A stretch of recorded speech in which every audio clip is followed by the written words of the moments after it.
नमस्कार मित्रांनो, आपल्या सर्वांच्या आवडीचा सण म्हणजे मकर संक्रांत जवळ येत आहे. तिळगुळ घ्या आणि गोड गोड बोला असं म्हणत आपण हा सण साजरा करतो.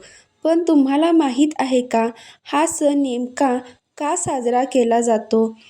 यामागे एक रंजक पौराणिक कथा आहे. चला तर मग जाणून घेऊया मकर संक्रांतीची ही खास गोष्ट.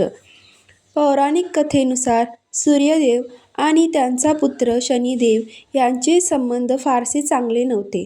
सूर्यदेवानी रागाच्या भरात शनिदेवांना त्यांच्या घरापासून दूर केले होते. यामुळे शनिदेव आणि त्यांची माता छाया एका वेगळ्या ठिकाणी राहू लागले. काही काळानंतर सूर्यदेवांना आपल्या मुलाची आठवण आली आणि त्यांना आपल्या रागाचा पश्चाताप झाला.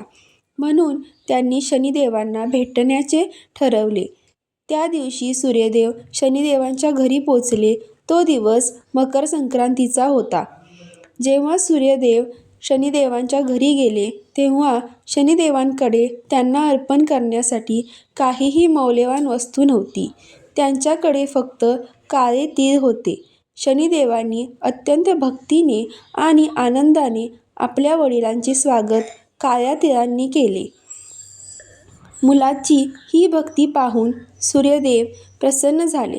त्यांनी शनिदेवांना आशीर्वाद दिला की आजपासून जो कोणी मकर संक्रांतीला काळ्या तिळांनी माझी आणि तुझी पूजा करेल त्याचे सर्व दुःख दूर होईल आणि त्याचे घर धनधान्याने भरेल.